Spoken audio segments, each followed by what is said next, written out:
Bonjour mes chers quatrièmes, donc on se retrouve aujourd'hui pour la fin de la séance qui a été commencée il y a quelque temps déjà, cette fameuse séance 3 Amour tragique. Donc on termine par une petite séance de langue, mais qui est quand même assez importante. Alors ce n'est pas un point de langue qui est inconnu normalement, c'est vraiment de la révision. Mais une révision importante puisque quand on va attaquer après les phrases complexes de manière un peu plus poussée, le subjonctif va être très utile, donc il est vraiment nécessaire de le maîtriser un maximum avant de pouvoir passer à autre chose. Alors, c'est un cours que j'ai fait volontairement simple, je le répète, c'est un point de langue qui est normalement déjà assez connu, c'est de la révision. En même temps, vu les circonstances, voilà, j'ai pas voulu trop complexifier. Donc, la manière dont on va fonctionner, c'est que là, je vais vous expliquer un peu ce qui est important dans la fiche, je vais la lire avec vous, je vais l'afficher sur l'écran au fur et à mesure. Et ensuite, donc, je ferai un petit QCM d'ici la fin de semaine, sans doute vendredi. Je vous laisserai le week-end pour le faire tranquillement pour ceux qui peuvent, parce qu'il y a encore des difficultés malheureusement d'accès, avec Pronote qui est surchargé.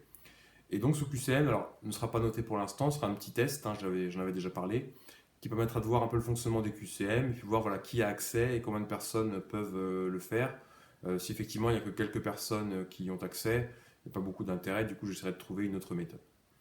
Alors, donc vous pouvez présenter donc, dans la partie langue cette fiche sur le subjonctif présent, vous pouvez la coller, pourquoi pas faire un petit titre, maîtrise de la langue, le subjonctif présent. C'est déjà noté sur la fiche, mais vous pouvez le faire si vous voulez.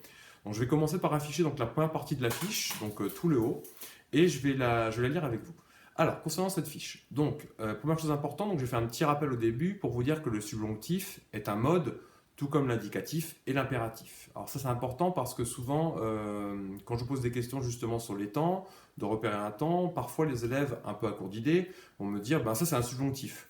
Ben non, voilà, c'est bon, vous confondez, vous mettez dans le même paquet imparfait, passé simple, présent, subjonctif. Alors c'est vraiment deux choses différentes. Le mode verbal, c'est vraiment la manière dont on va utiliser différents temps.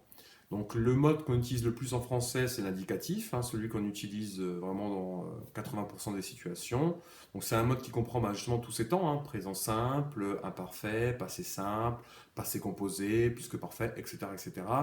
Tous ces temps qu'on a revus depuis le début de l'année et que vous pouvez trouver, je vous le rappelle, sur le tableau de conjugaison qui est normalement quelque part, si vous ne l'avez pas perdu, dans votre partie langue. Donc je vous laisse aller le retrouver pour réviser vos temps simples et votre mode indicatif. Voilà. Donc le mode de l'indicatif, c'est justement tous ces temps qui permettent de parler de quelque chose qui est réel, qui va se produire, qui est quasiment certain. Contrairement au subjonctif, qu'on va le voir, lui, est le mode plutôt du virtuel, de ce qui n'est pas encore arrivé, de ce qui va se passer, de ce qui risque de se passer. Alors justement, c'est la suite. À quoi sert le subjonctif? Très bonne question.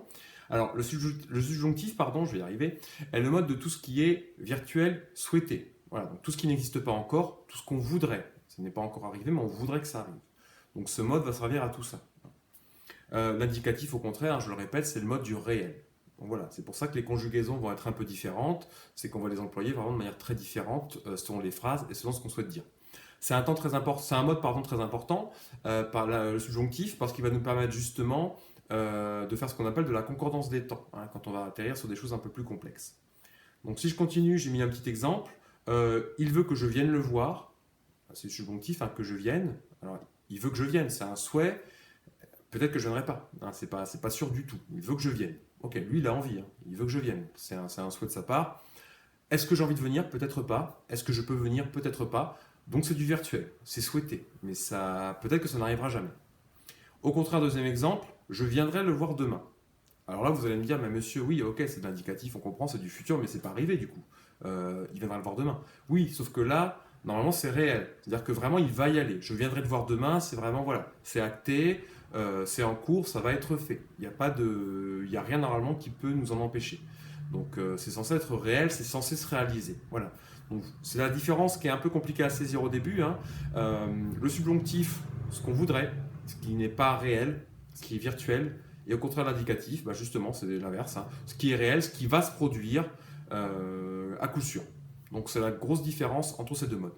Je vous passe l'impératif qu'on fera à un autre moment de l'année, mais normalement, pareil, c'est un mode qui est censé être maîtrisé.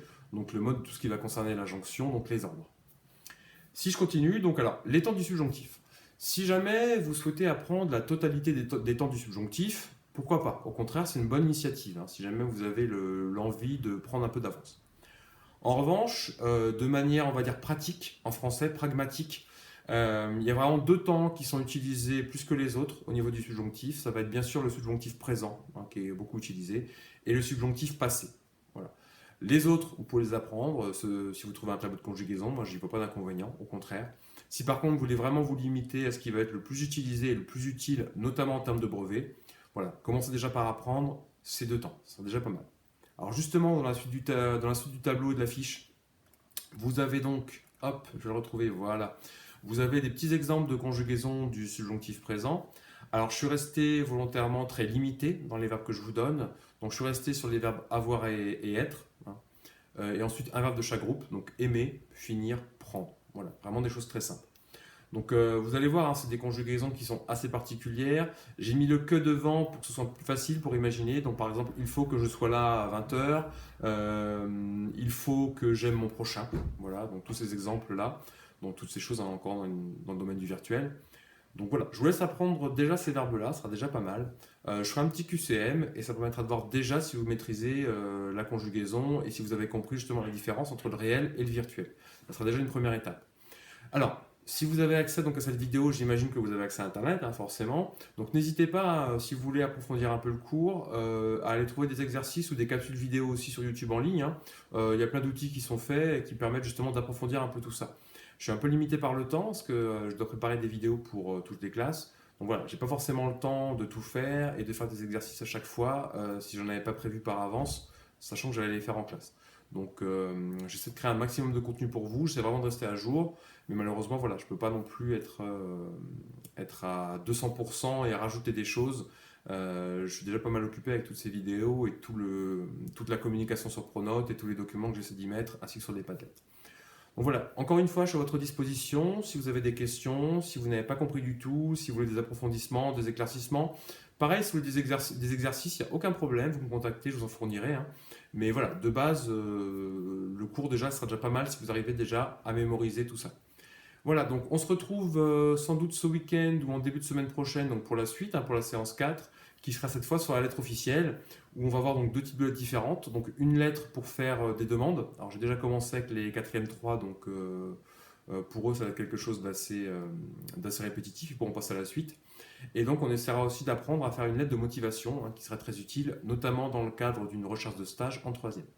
Donc voilà, donc n'hésitez pas encore une fois à vous abonner, hein. Je répète, c'est pas pour me faire gagner de l'argent, hein, la chaîne n'est pas monétisée, mais tout simplement pour que vous puissiez rester à jour au niveau de la sortie des vidéos, même si j'essaie un maximum de prévenir sur Pronote quand une vidéo sort, mais voilà, j'ai bien peur que parfois il soit possible que j'oublie. Donc n'hésitez pas à vous abonner, ce sera plus simple. Voilà.